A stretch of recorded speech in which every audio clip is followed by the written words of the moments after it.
It's great to see you all here tonight. Thank you for joining us. We've got an absolutely fabulous presentation ahead. And so I'll just give a couple minutes of background information about kind of where this webinar developed from, and then I'll give you a little bio on Dr. Bill Pan, and then we'll get started. So basically, over the last 2 years or so, NCWF has been working with Duke University to address some issues related to lead. And so we've done some survey work with the hunting community. We've been doing some bone lead scan work, and we have a lot of potential opportunities in the future to possibly do some environmental sampling and analyze our current data and results, and then hopefully have a couple peer-reviewed publications in the future related to the topic. And we're definitely going to hear from Dr. Pan today why this is such an important topic for humans and wildlife. And real quickly, I will just go through a quick bio. Dr. Pan is extremely accomplished, and he's currently at Duke University. He's a professor there in environmental science and policy, Nicholas School of Environment, Duke Global Health Institute. His research focuses on population and environment dynamics, environmental One Health, infectious disease transmission, demography, biostatistics, and he has numerous research publications on these topics. He does a lot of work in other countries as well, which is very, very interesting. Prior to being at Duke University, he held previous positions as assistant professor and assistant scientist in the Department of International Health at Johns Hopkins University.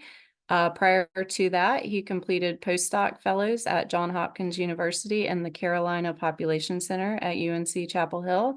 And he has also served as an environmental statistician for Human Studies Division for Clinical Research at the US EPA, Environmental Protection Agency.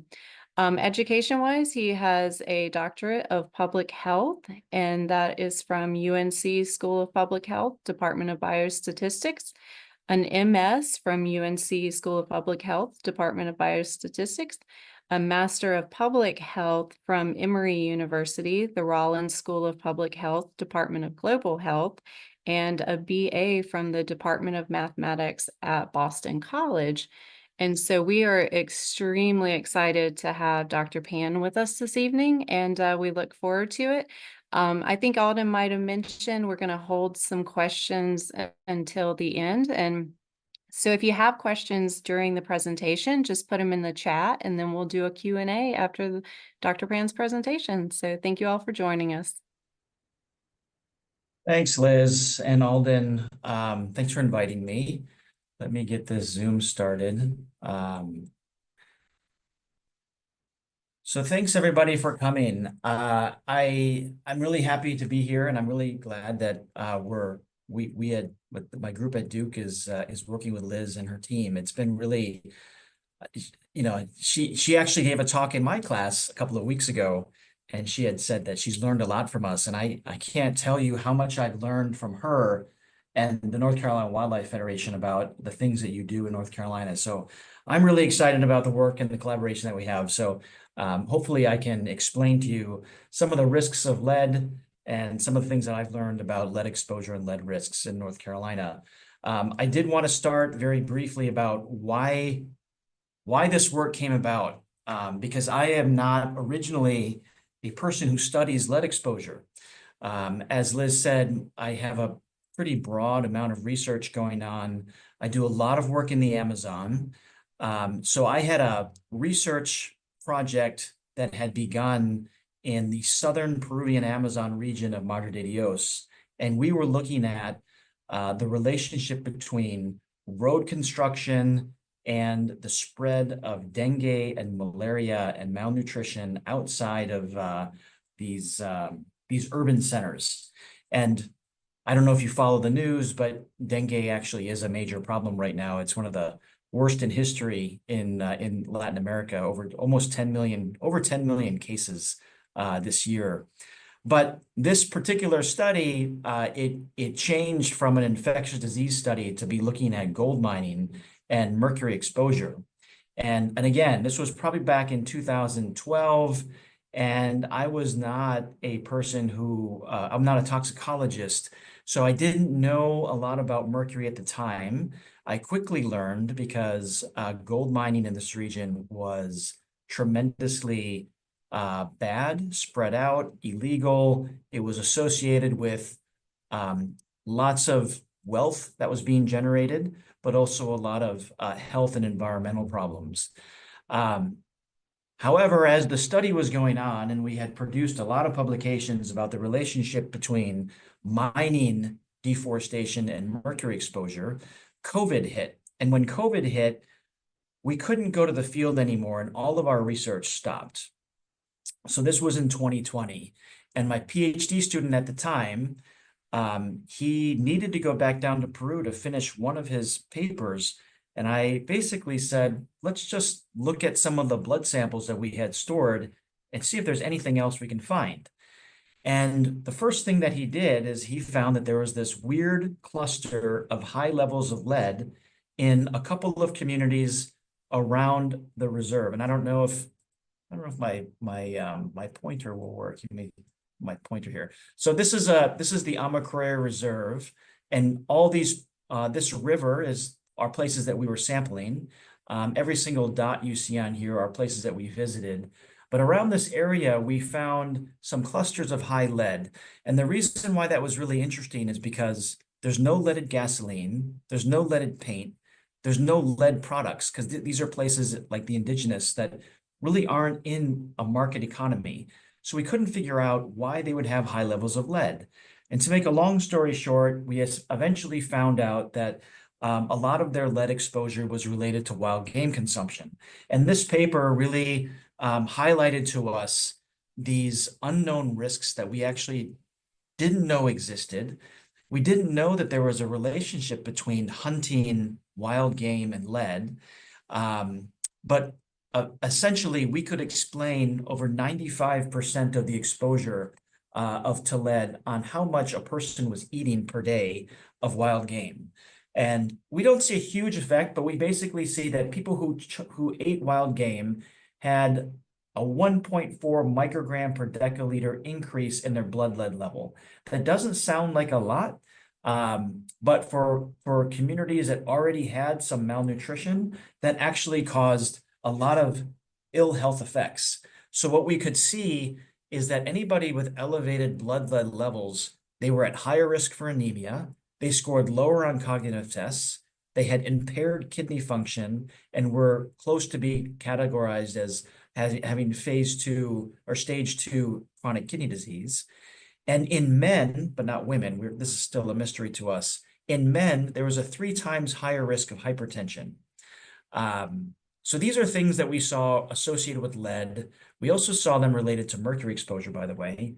But it's something that highlighted the importance of this exposure to us, even though that the total exposure wasn't high compared to what EPA states as high or what CDC states as high.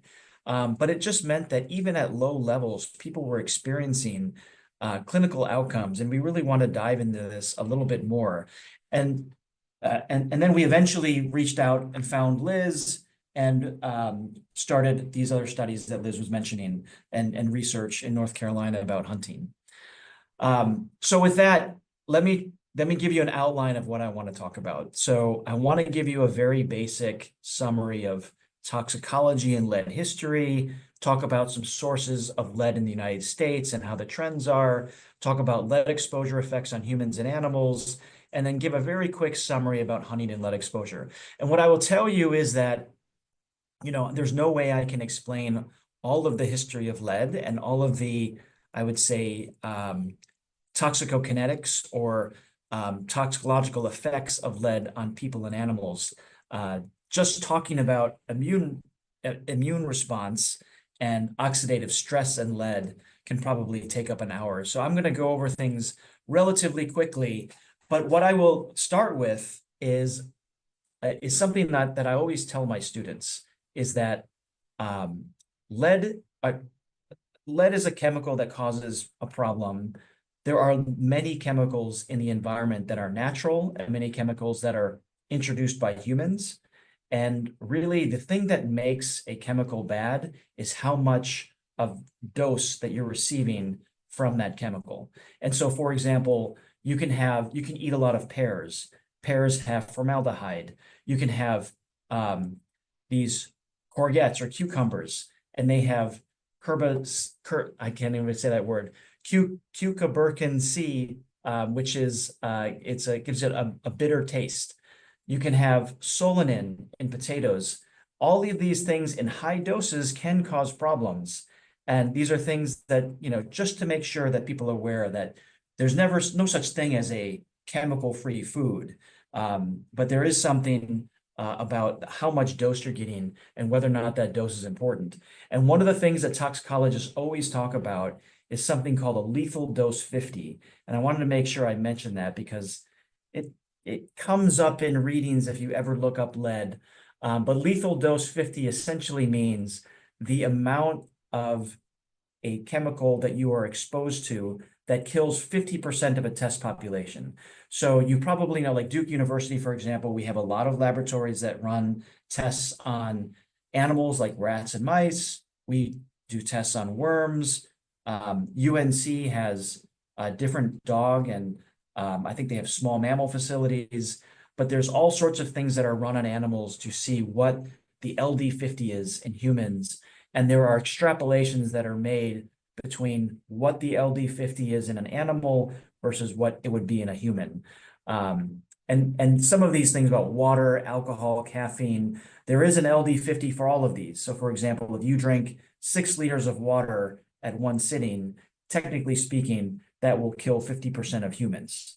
That's kind of like being drowned. And just so you know, for lead, which is the chemical symbol of Pb, there is an LD50 for lead. It's different for males versus females. It's slightly higher in females.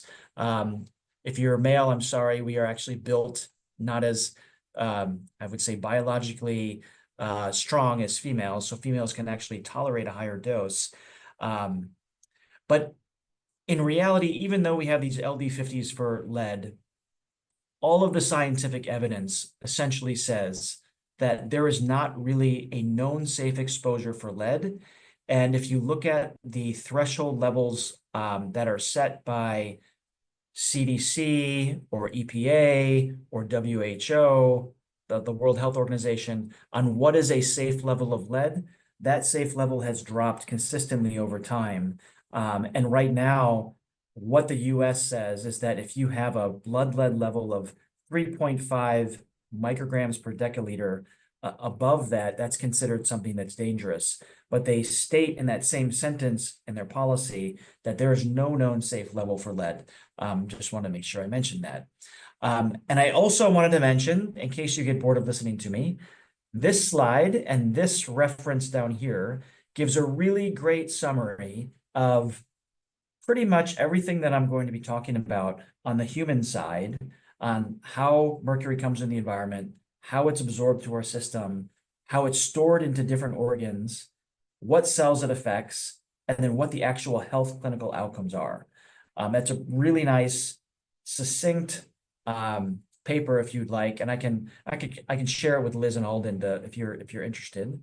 And the other one that I wanted to mention is the much more detailed 500 or 600 page toxicological profile for lead. Everything that paper I just mentioned has all of the data, all of the studies that have been done on lead are mentioned in this profile of lead.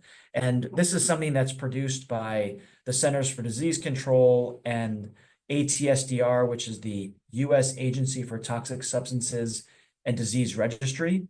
It's produced about every 10 to 15 years.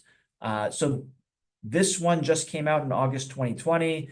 The last time it was updated was in August 2007. Likely it'll be updated sometime around 2030, 2035. And that's when the next round of updated data will be set. And this is this is the summary of lead exposures and lead science that the US uses to establish a lot of the laws around lead. All right, with that, what is lead? So lead is it's a very common ore. The most common type of lead ore is called galena. That's a lead sulfide or lead sulfide. Its lead is dense. It's very soft and malleable. It tends to be a bluish gray color.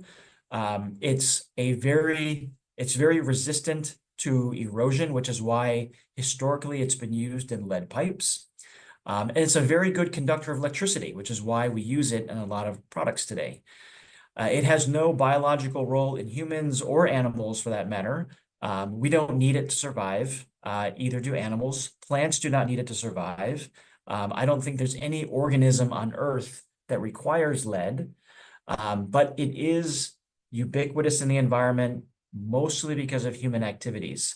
So there's a lot of graphics, for example, in one of those prior publications I was talking about that shows the distribution of lead in humans from antiquity or prior to antiquity up until now, and showing that, before you had civilizations, the amount of lead that was in humans based on looking at bone was similar to what was in the soils. But we have no reason to think that the lead that we are exposed to now is coming from a natural source. It's coming purely from human uses in products like gasoline, paints, and other consumer products. This is just in case you wanted to go back to high school chemistry, the basic periodic table. The thing that I wanted to mention about this is that there's four chemicals or four elements that are circled here. So the WHO, the World Health Organization, says that there's 10 most dangerous chemicals on the planet for public health. Lead, mercury, cadmium, and arsenic are four of them. The other ones are pesticides, asbestos, benzene, dioxin, air pollution, and inadequate or excess fluoride. Even though fluoride is an element here, I didn't circle it. There's some differences with these. So sometimes you'll hear lead being called a heavy metal. Sometimes you'll hear mercury be called a trace metal, and there's things called metalloids. And some of those things occur in literature. Some of them are written about in newspaper articles, but I can pretty much tell you whenever anybody says heavy metal, they're almost always just referring to the fact that the metal or element is toxic. So it's used interchangeably with the word toxic. But there is a specific definition for heavy metal, but people use the term heavy metal and toxic interchangeably. For lead itself, lead in the environment exists in three states, and these are called oxidative states. So PB0 is the oxidative state. It's just the element itself. PB2, it's usually written PB2 plus, and then PB4, which is PB4 plus. In the environment, almost always lead is occurring in this PB2 form. And that just has to do with how it's more stable in that form in the environment. And I'm not a chemist, by the way, so I probably shouldn't explain chemistry to you because I will probably do it incorrectly. But what I can tell you is that lead, when it's in this form, it can actually leach from the soil into water pretty easily as a dissolved species. It can also be absorbed into particles or organic matter and migrate through watersheds or other type of aquatic environments, just as particle associated or lead compound species. The really interesting things about lead is that it is environmentally persistent, meaning that it does not biodegrade. Once it gets into the environment, it will stay, it won't break down, which is why it's something that we're always really concerned about, because once it's in the environment, it's there forever unless it moves. And it's not something that's easily movable without some water or physically moving it. But if you did have a watershed, it actually is pretty easy to transport. In terms of toxicity, this is nothing new. We've known about lead toxicity for a very, very long time. This is a picture of a woman with, she's got these drooping wrists, which are a a symptom of lead neurotoxicity.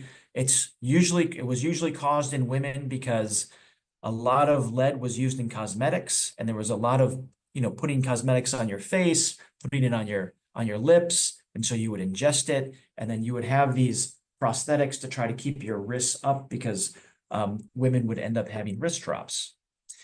Other types of things that lead was used for historically, the Romans and Greeks used lead salts to sweeten wine. They stored wine in lead-lined vessels, and the Roman aqueducts were actually lead-lined, and that's because it was such an easy metal to use. When you think about lead and how it occurs and how it was detected globally, so this is going back, 5,000 BC, and how lead is being detected in either soil or ice cores, and relating the relationship of the lead levels to different periods of time. But you can see the different things that are happening historically and how lead changes with these changing industrialization, or I'd say improvements in human civilization. But lead was also identified by Hippocrates and Nicander to be related to things like colic. So there were these things called gastric colic that people would have from consuming lead. Lead also causes constipation, and they recognize this relationship between lead exposure and constipation, pallor and paralysis. Surprisingly, lead acetate is still considered a potential medical preparation for epilepsy and preventing seizures. There's a lot of, I would say, controversial evidence on whether or not it works or it doesn't work. And even if it does work, what are the long-term effects of giving a person lead acetate to prevent epileptic seizures? That's a big area of research that's still, I would say, doesn't have a definitive answer around it. So why is the US and other countries around the world using lead so much? There's this guy named Thomas Midgley.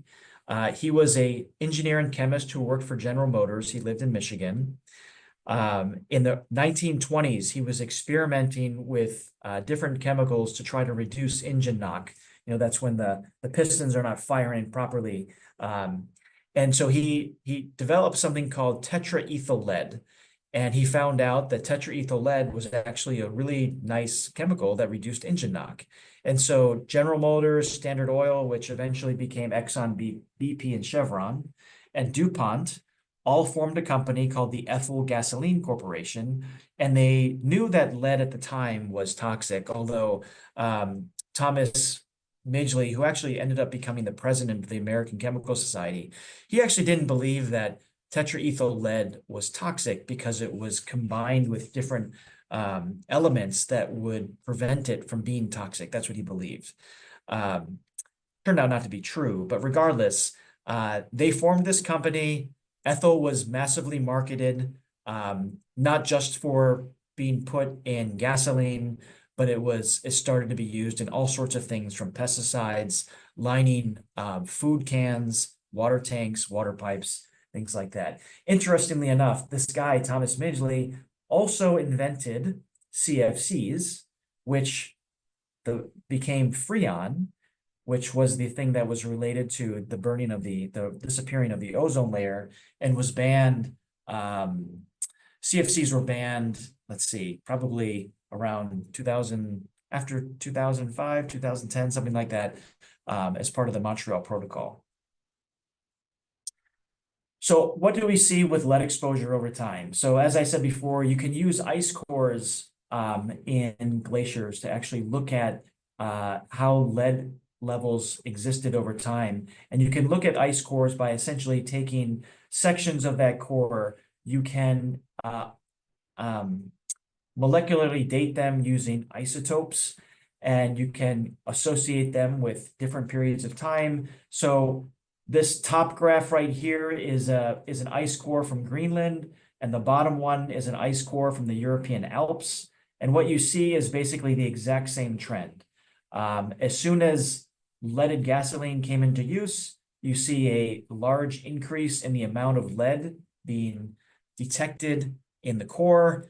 And then when leaded gas became or started to be phased out globally, you have a general decline in the amount of lead being detected in the core. And that's pretty much the science that exists around looking at how lead kind of changes historically with different types of policies that we have. Currently, when we think about lead in the environment, we're not really thinking about leaded gas anymore, although we still are worried about places that there was large towns that still had leaded gasoline, like around New York, Boston, Baltimore, Atlanta. These towns that had a lot of traffic and had a lot of lead pollution that was depositing in areas nearby, probably has some historical lead. But generally speaking, when we think about lead in the environment, it's either coming from some kind of natural source, which generally speaking, you can think about natural lead in the soil. Maybe there's some lead mines or smelting of ores, herbal remedies. I can't exactly tell you why herbal remedies and mining is classified as a natural source. This was from a publication that I got. But the anthropogenic sources, generally speaking, lead-based paint is probably the most important one. Of course, you've got batteries, pipes, and ammunition included in there. You have automotive emissions, fertilizers and pesticides, cosmetics. But generally speaking, the most important ones that we worry about now are lead-based paints in the United States, at least, leftover gasoline deposits, and then businesses and lead mines that are involved in lead production. You will see, you've probably seen in different news articles when you read about, say, the Flint, Michigan crisis, when you've got amount of lead detected in drinking water. And you have to kind of be a little bit careful there that, lead in drinking water obviously is very bad, but the concentration of lead in a particular media doesn't mean that it's bioavailable to a person. Bioavailable means that it's in a particular chemical form that can be absorbed by your body, you or an animal or a plant. Not every type of lead that's circulating in the air, in the water, is actually bioavailable. But that's just a minor note. In terms of how we are exposed and how lead is uptaken into our bodies, there's three general ways. We can eat it. So generally speaking, inorganic lead are things that we generally are absorbing by ingesting it. Generally speaking, how much you absorb, like how much is bioavailable and gets absorbed in your body, depends on your nutritional state, your age. So an older person might absorb a little bit more. If you're malnourished, you're going to absorb a little bit more. Infants, children, and pregnant women will always absorb more lead than other adults, adult men or adult women who are not pregnant. So that's something to keep in mind. And that's true, by the way, whether or not I'm talking about humans or animals. These three ways that you're exposed are the exact same way. The other way you can absorb is through inhalation. You breathe it in. Obviously, that's through air pollution. Again, this is mostly inorganic lead. Most of the time when we think about lead inhalation in humans, we're thinking about an occupational exposure. So if you're working in a smelting operation or a lead mine, you're exposed to these lead particulates and you're breathing them in. Otherwise, it's a relatively rare form of exposure for the general person that's walking around a city. And then the last way you can expose to is dermally on your skin. So that's when you've got cosmetics or something that you're applying. And inorganic lead, though, is not easily absorbed through your skin. So inorganic lead would be like lead paint. But organic lead, which would be the gasoline formula of leaded gasoline, is very easily absorbed through your skin. And that's something that can actually cause a lot of illnesses. Although since we don't have leaded gasoline anymore, it's not so bad. Now, once lead is uptaked into your body, where does it go? And again, this is the same for humans as it is for animals. There's three general ways lead routes, I would say, that lead is absorbed. First, it's absorbed through your blood. So if you ingest it or you're breathing it in, it's getting eventually absorbed into your blood. Once it's in your blood, about 99% of the lead occurs in your red blood cells, the erythrocytes, and about 1% in the plasma in the serum. It lasts for about 4 to 6 weeks, and then it's excreted or transferred to other tissues in your body. The other places it gets absorbed, which requires blood to transport it to you, is the soft tissues or organs. These are things like the kidney, your heart, your liver. And when it goes into these things, it generally has a half-life of about 40 days. Lead can and does cross the placental barrier quite easily. So if a woman has a certain amount of lead exposure in their blood, it's generally known that 80 to 100% of that maternal blood exposure will reach the fetus and impact fetal growth. And the last place that it really gets absorbed, which is really the most important one for lead, is in the bone. Because in blood and soft tissues, it will eventually be excreted. So when I say a half-life of 35 days, that means in 35 days, roughly half of the amount of lead that goes to your blood is excreted, and then it'll continue to be excreted. What happens in bone is that lead can mimic the way calcium is absorbing into your bone. And so about 95% of the lead that's uptaked into your body is deposited into your bone. It has a half-life of 20 to 30 years. So if you're trying to look at lead in your bone, it's something that is a cumulative exposure. And you can pretty much assume that 80 to 95% of your total body burden of lead is in your skeletal bone.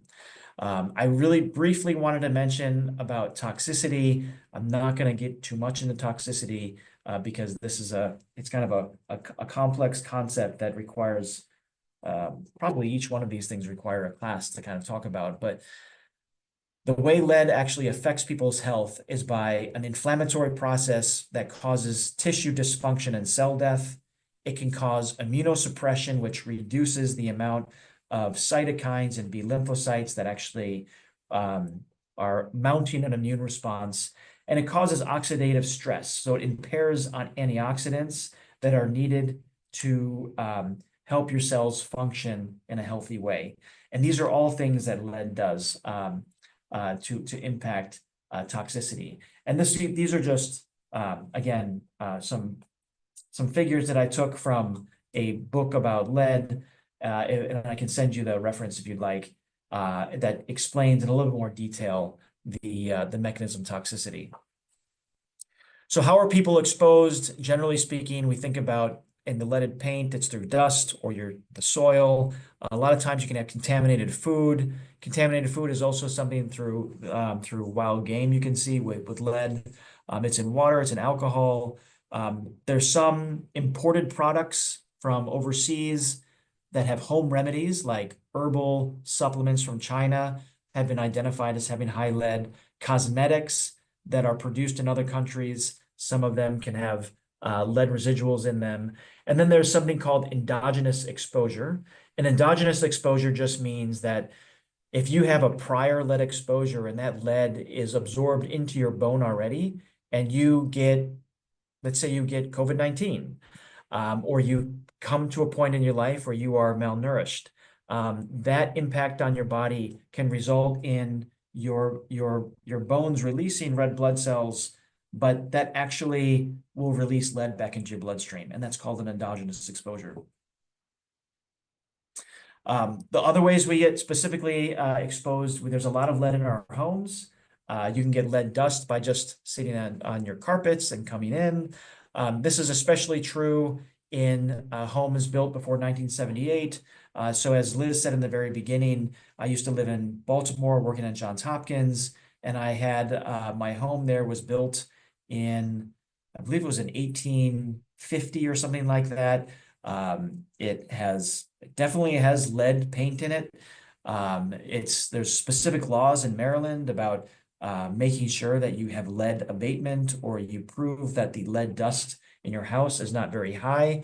But generally speaking, when you're thinking about lead in the home, children and actually domestic animals are at greatest risk for lead exposure.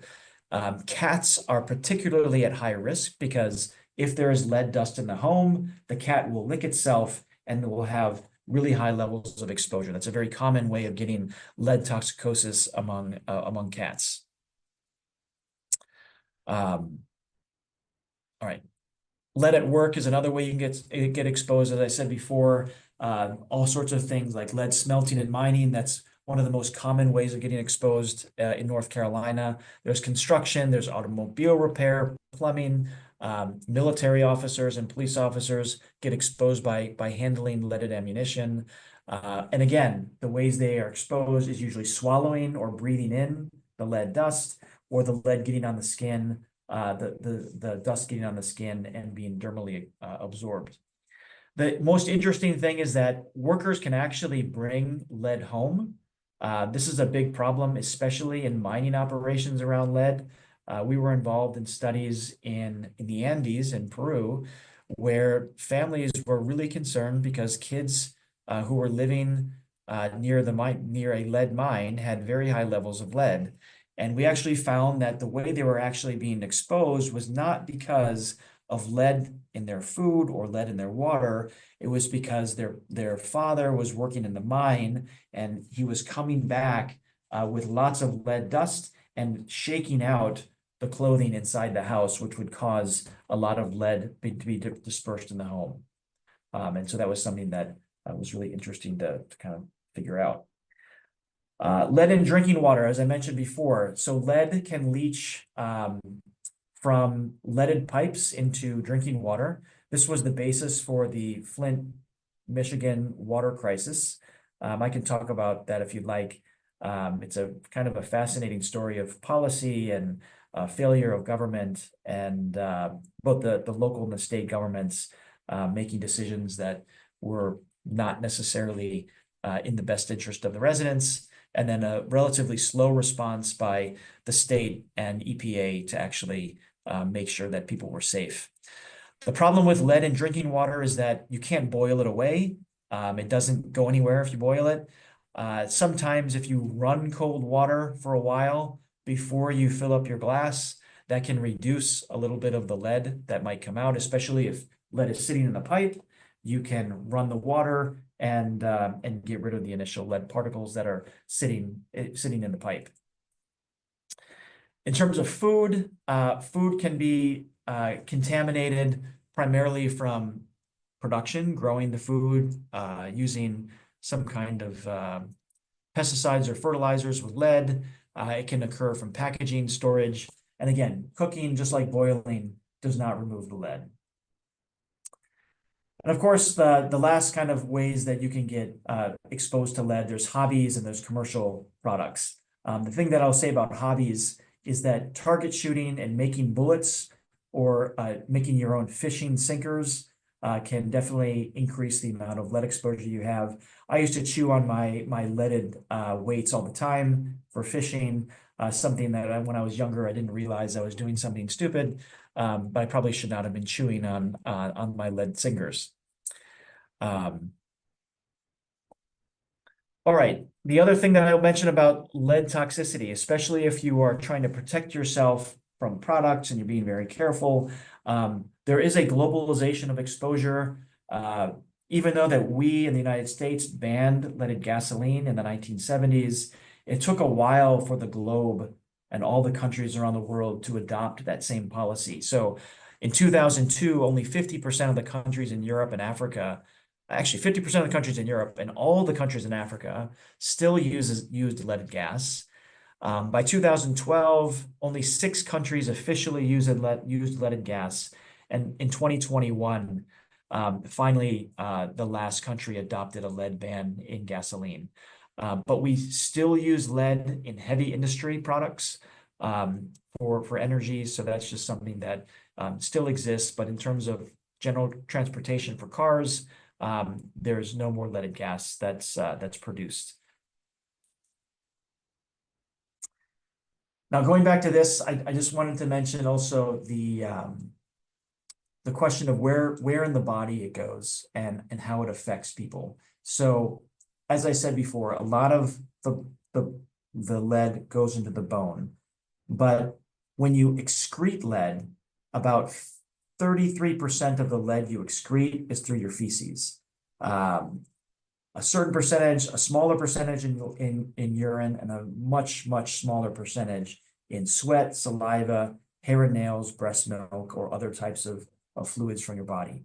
When it's circulating your body, it actually affects and impacts negatively multiple organs. And as I said before, children and pregnant women are the ones who are at greatest risk of absorbing the most lead, and they're at greatest risk of having an adverse impact from that exposure.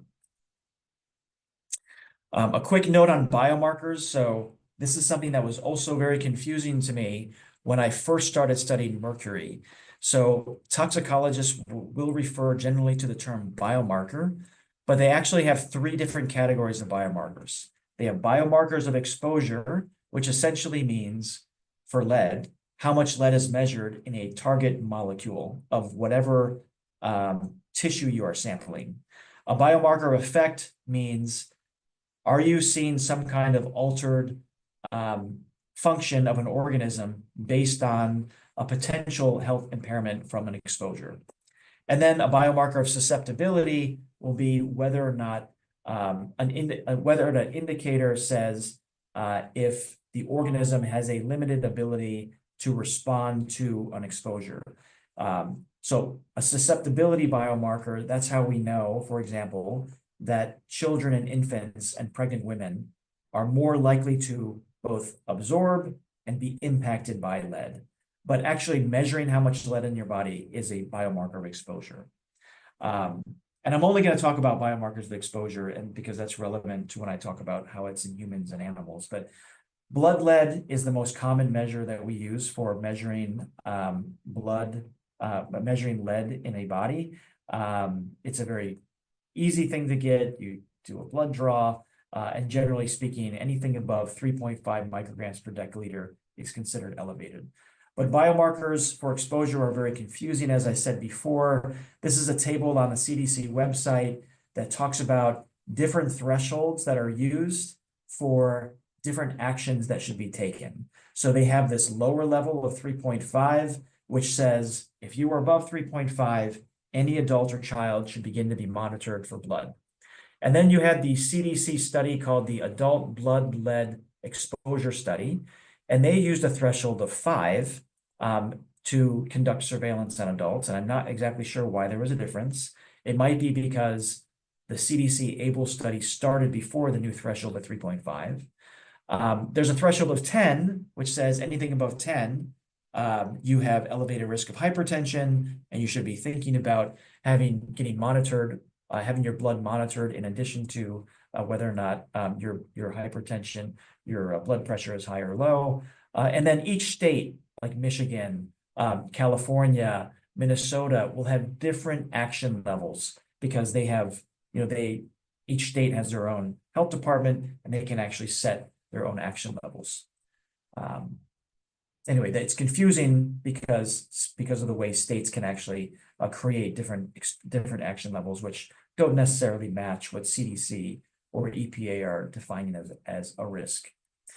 The other biomarker of exposure that people use that Liz mentioned is bone lead measurements. And I'm not going to actually talk too much about those because it's not considered the gold standard for measuring the amount of body burden. Not body burden, the amount of lead that's bioavailable in your blood that's impacting your organ, but it is considered a biomarker of cumulative exposure and an indicator of whether or not a person may or may not have an elevated risk for different kind of health outcomes. But there's a lot of research going on right now about bone lead to try to figure out how bone lead, at what levels of bone lead are specifically related to different health outcomes, which we already know for blood lead for the most part. This graph right here on the left, which comes out of the ATSDR publication from 1992, I haven't updated it, but this is all based on bone lead. So these are action levels for children, action levels for adults. Just essentially saying, if you detect different levels of lead in a child or adult person's blood, there will be different health outcomes that would be expected at higher risk. When you're thinking about symptoms of lead exposure or signs of lead exposure in a person, there's a couple general ones like headache, fatigue, stomach ache, being tired, having joint pain. Like you can have those kind of symptoms with the flu, with a simple cold, maybe you have some arthritis. But there's other things that you would have like irritability. You could have loss of libido or infertility, hypertension. You can have nerve palsies, which is those wrist drops, or you kind of lose the ability to kind of control your extremities. And then you can have this line along your gums, which is a very indicative of lead exposure. But there are a lot of health impacts from lead exposure. As I said before, it's a full organ impacted exposure. It affects your kidneys. It can cause anemia. It can cause thyroid disease and vitamin D impairments. It causes hypertension and cardiovascular disease. And of course, it can cause fetal loss in women who are pregnant. It can cause low birth weight and permanent child development impairment. The thing that we are most concerned about for lead exposure, and it doesn't matter if it's in a human or an animal, it's the effect that it has on the central nervous system. In humans, that usually comes out as a decline in cognitive function. And so the way this happens is that lead is essentially stimulating your neurons to fire in a random way that inhibits neurotransmission. That means that also causes your hands to have that nerve palsies, but it also makes it hard to concentrate, hard to think. Even at low exposures, you can identify low lead exposures with lower IQ, having attention deficit disorder, having hearing loss. And the problem with lead exposure is that these are things that are permanent, especially if you are exposed to lead in utero, when your mother is pregnant. If they have a high level of lead and it impacts your central nervous system, it's nothing that a chelation therapy can improve. That impact is for life. And that's why it's such a dangerous thing to be exposed to.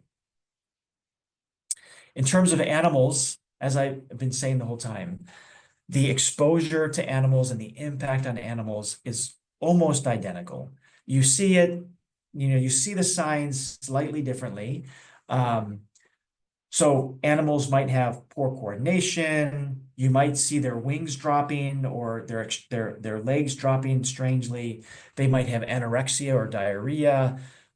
Birds, if they're eating like lead shot, for example, from the ground, or if they're eating some carcass that has lead fragments, and they get a dose that's like a little pellet, they can die within 2 to 4 weeks of ingesting that lead.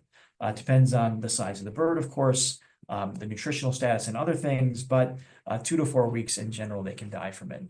It also significantly reduces fertility and viability of the offspring.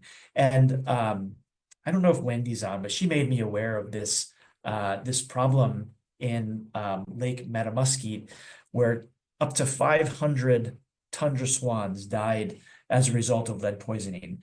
They found that a lot of the swans had 2 or 3 times the lethal limit. They thought it originally was going to be avian influenza, but it instead turned out to be lead exposure. Bald eagles are also something that an animal that are considered highly susceptible to lead exposure. And I think in a couple of slides, I actually come back to the eagles. But this particular study, this is a study that was published in the Journal of Wildlife Management just 2 years ago, and they essentially found that lead poisoning has killed 14% of the bald eagle population. But that's when I read the study, I actually think that's probably a little bit of an underestimate, because it not only killed the currently alive bald eagles that died, it actually reduced the survival of hatchlings and probably prevented the hatching of eggs or the infertility of female eagles. So you actually had a slowdown of eagle reproduction. Similar to humans, things that influence toxicity in animals are age. Pregnant female animals are obviously more susceptible, just like pregnant humans. The rate of ingestion actually matters. That's something that didn't come up with humans. So when animals will tend to eat lead very quickly, that tends to be more toxic. Humans don't tend to eat lead very fast. That happens in animals because you can eat lead shot. Malnutrition and other chronic health problems obviously are related with increased susceptibility to an adverse health outcome. If an eagle or an animal has already eaten something and there's food in the stomach, that can actually delay the amount of absorption of lead and can reduce toxicity. That's something that also we didn't talk about with humans. Now, lead exposure, generally speaking, is dropping a lot. So these are studies that the US does. So it's called the NHANES, the National Health and Nutritional Study. It's been going on for 50 some years. This is by age. So back in the 1970s, NHANES, which is a survey that's given through every state in the United States, it's a nice big sampling design. They estimated that, they measure the amount of blood lead in different age groups. They repeated the study in 1988 to 1999, and then they repeated it again with CDC from 2011 to 2016. And you see this enormous drop of blood lead in people. And what you see is basically the result of a lot of laws that are reducing the amount of lead that's in the environment. And most environmental scientists and toxicologists consider this one of the largest success stories of environmental health. The ability to reduce the amount of exposure that humans and animals have to an extremely toxic chemical.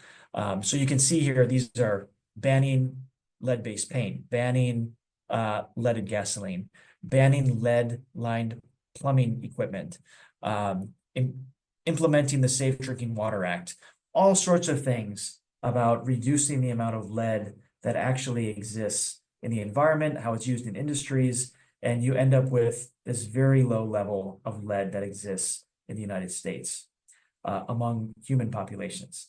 Unfortunately, lead still remains to be a major public health problem globally. The World Health Organization estimates that about 400 million children under the age of 15 still have a blood lead level above 10 micrograms per deciliter. And that's why when we're talking about the export of goods from countries that might not have some of these policies, means that we could be getting products that might have some lead in them that affect our own health. So that's just something to be aware of. Now, what's happening in animals? So this was a study done by Iowa Department of Natural Resources, and Iowa State, where they were looking at the incidence of lead poisoning in bald eagles over a 20-year period. And generally speaking, they were saying that there's a trend line for reduced amount of lead detections in eagles that were in their infirmary. And I forget exactly why they go into the infirmary. They get injured or something like that. I don't remember all the rules around that for the study design. But essentially, they're finding this relationship between a slight reduction in the amount of lead that's being detected in bald eagles. But the DNR also said that, is this trend really real? Because based on the evidence from other states, it seemed to be that eagles were still having reduced fertility. And so what they started looking at was what the eagles would feed on if they were to be exposed to lead. And what they noted that that there was an actual decline in harvested deer and pheasant that could explain the decline. So what I did is I actually went to the Iowa DNR and I downloaded all the data on deer harvesting and pheasant harvesting and just overlaid the data. And what you see here with the deer harvest, deer harvesting goes from about 2 million deer taken per year back in 2004, 5, and 6, drops down to about 1 million per year by 2020, 2022. Part of that drop is because a reduction in the amount of hunters, but nonetheless, there's this drop that coincides with the amount of lead detected in eagles. The same thing for pheasants. There was this rapid decline from 2002 where they estimated about, this was a new statistic for me. The way they estimate this is they have this roadside pheasant survey, and they estimate the number of pheasants harvested per 30-mile square area. And it essentially drops from about 45 per 30 miles down to about 10 in 2012, coinciding with this first drop of exposure.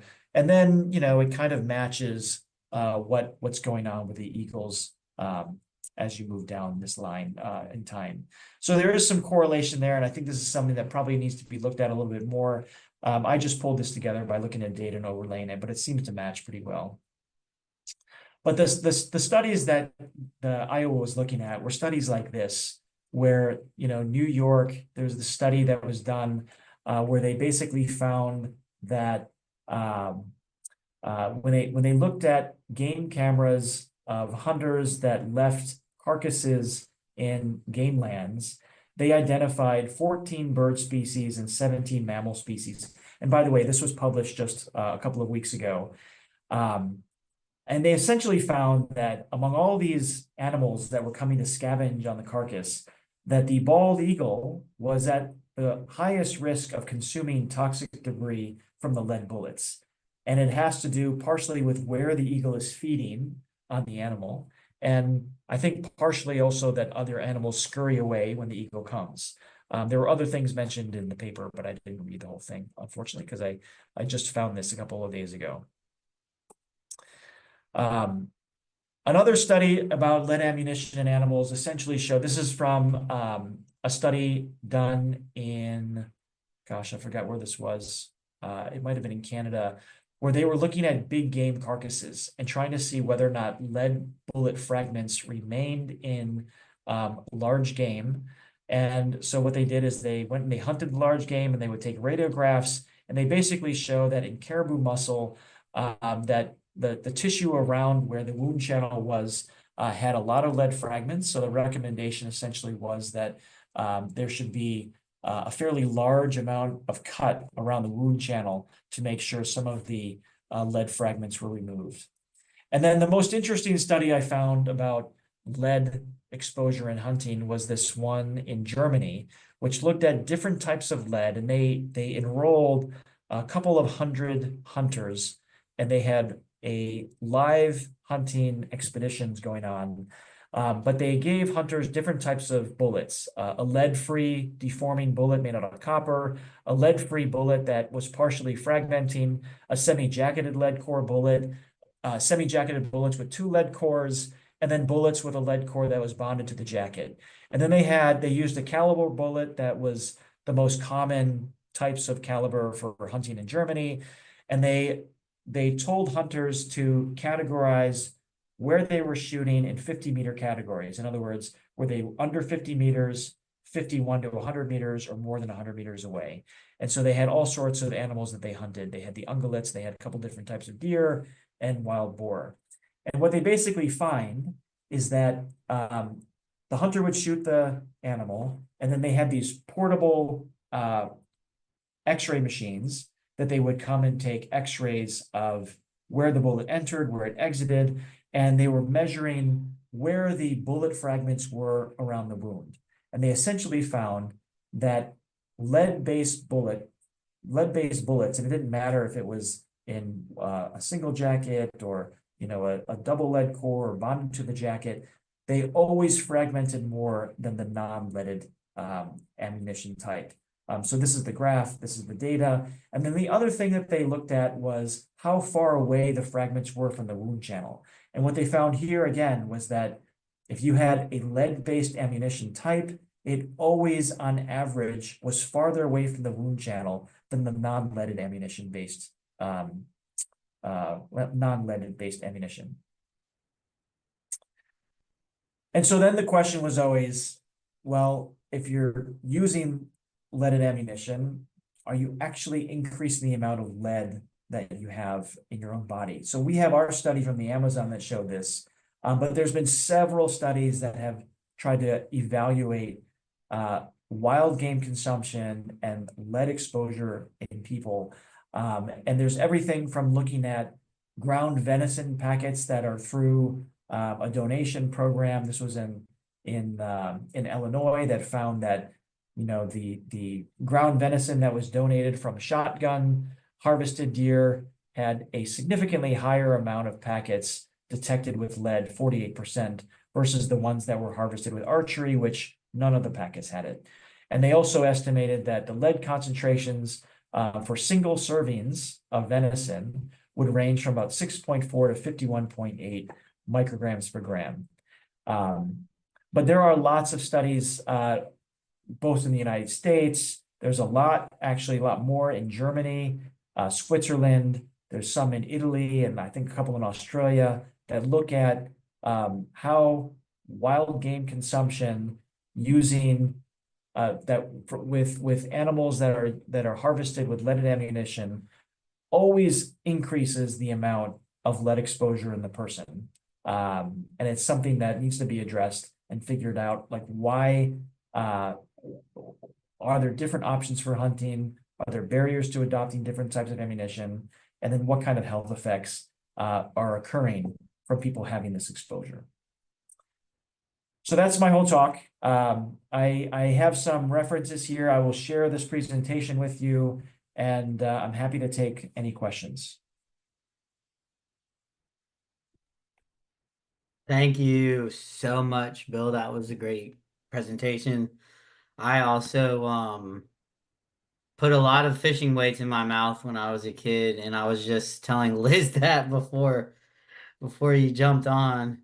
So there are a few questions in the chat that I'll call out, and folks, feel free to also raise your hand, and you can do that by scrolling down to the bottom of the Zoom call next to the chat. There's a little hand icon. But I'll get through the questions in the chat, and then you and Liz could probably tackle some of these together. So the first question was, why has lead shot not been banned? That was Jane's question. And then Robert did have a follow-up. It says lead shot was banned in waterfowl hunting years ago. But what about dove fields? Lead shot is used year after year by hunters in the same fields. Is any of it picked up by plants in those fields? So that's kind of two questions. Why has lead shot not been banned? And is it picked up by plants in the fields? Let me take the plant question, and then maybe Liz, you can answer the question about why it's not banned. So I did have some slides on plants, and I decided to get rid of them because I thought it was too much to present. But yes, plants can take up lead, and it's interesting because what happens is plants can either absorb it through the soil, where lead will essentially bind to the root, or if lead is in the air, it will essentially settle on the plant, and it can actually clog the pores of the plants that are needed for photosynthesis. And if that happens, it will essentially cause growth impairments in the plant. And again, it's not because lead is necessarily causing a toxic relationship to the plant, but it's actually preventing it from having a successful photosynthesis. Excellent. Liz, did you want to touch on lead shot being banned and what species and whatnot? Okay, I can touch on that just a little bit. So I think Bob on here mentioned in the chat that lead was banned for waterfowl hunting a number of years ago. And that was a hugely important first step in starting to recognize the impacts to wildlife and species from lead.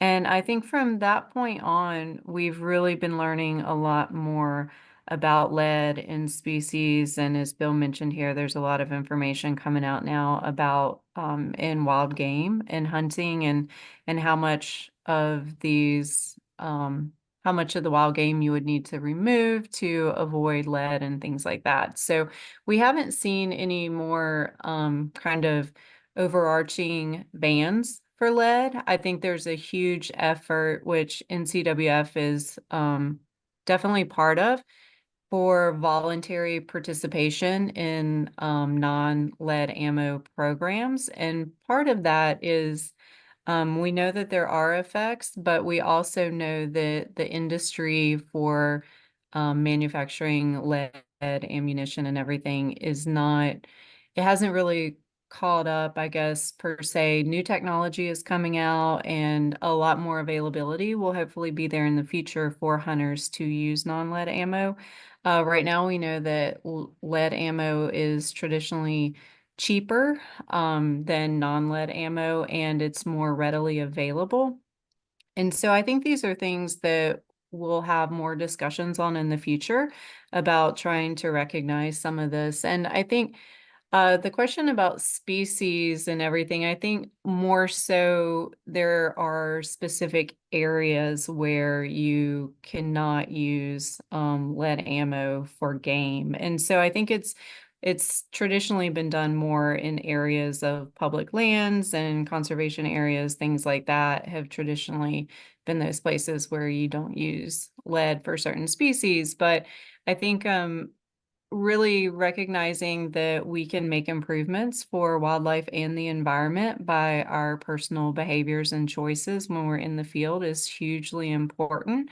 To also avoiding the potential for some of the bans and things like that that may not come to fruition as quickly as things we can do to change behavior. So I think that's kind of it's not a super detailed answer to the question because we're all trying to figure out how to deal with lead ammo. So yeah. Thank you, Liz. So Maddie had a question. This is in reference to that study that you talked about in Germany, I believe. How is it ethical to give any of the hunters in the German study lead-based bullets if lead is a known hazard? Because lead ammunition is not banned. It would Kind be of, just like in the United States if we wanted to run a study on the effects of, if we want to run that same study in the United States, we would not have an ethical problem because it's not illegal to use leaded ammunition. right. And Liz, correct me if I'm wrong, but obviously lead is ammunition for a reason. Maybe does the how it fragments and its ability to, kill the animal more readily than other types of ammunition, does that have anything to do with it? So I think there's a lot of conversation around those points right now. And I think what we're seeing is some hunters are trying out new forms of non-lead ammo for effectiveness to see. I do know a lot of turkey hunters have already started transitioning to non-lead ammo because it's very effective. And that kind of seems to lead folks when technology improves and they're able to find something at a cost-effective rate, then there's a lot of incentive to go ahead and make a voluntary change to something new. But there is a lot of conversation around effectiveness, accuracy, things like that that are up for debate. Awesome, thank you. The next question from Barbara. Do water filters do a good job removing lead from drinking water? Anyone care to take that one? Yeah. So when the Flint water crisis hit, that was one of the interventions that was recommended. So there are some very good filters that work. there's, what's it called, activated carbon or something like that, that has NSF certified. It's an NSF certified filter. It can remove lead particles in there. It's still a little bit worrisome. I will tell you that if I was living in Flint and I knew that the drinking water was, 2 or 3 times above the legal limit for lead levels, I would still be very nervous about using a filter and drinking out of the faucet with a filter. I mean, even though I've had water from rivers in the Amazon, I would just still be worried about drinking lead that's being filtered through a filter, drinking water that's being filtered through a that's got known high levels of lead. Thank you. And then Robert had a comment again from Reagan. After World War II in Eastern Europe, people planted beets and turnips to take up lead in the soil, though people could not eat those vegetables. Yeah, the funny thing about that is, so that's a very common method to clean up not just lead but mercury. And the problem with that is that you get these plants that have a toxin in it, and what do you do with them? Like, you can't burn it because that will just aerosolize it. You could bury it, but then if you bury it, it becomes a hazardous waste site. So then, it's one of these funny policy problems that it's a potential solution for remediation, but there's no good way of disposing of those types of plants that we know will have some kind of toxin in it. So it's kind of a big challenge. Right. Yeah, I know plants have a lot of potential to remediate soil. I know blueberries and plants in that vaccinium group can uptake pollutants from soils, but then you have a hazardous waste material when when it comes time to dispose of that stuff. So that's a fair point. I think that was all the questions in the chat. Does anyone want to ask a question directly? Feel free to raise your hand, or we have our last call for any questions.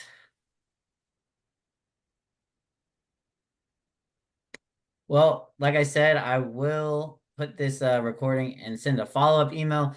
Any resources from Dr. Bill and Dr. Liz, I can also include in that follow-up email. So anything you'd like me to share, you guys can send me a link. And any final thoughts? I just want to take a second real quick to thank Dr. Pan for being here. As he mentioned previously, every time I listen to him or talk to him, I learn something new and some new information.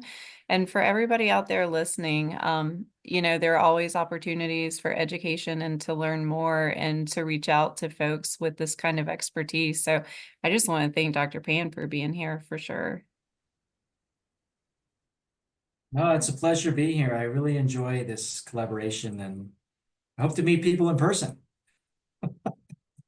Yes, thank you, Dr. Pan. Thanks for your time, and thanks everyone for jumping on the call today. Look for my follow-up email with lots of goodies, and I hope y'all communicate with us and get our newsletter and all that good stuff. Y'all have a great night. Be safe out there. Good night. Thanks. Cheers.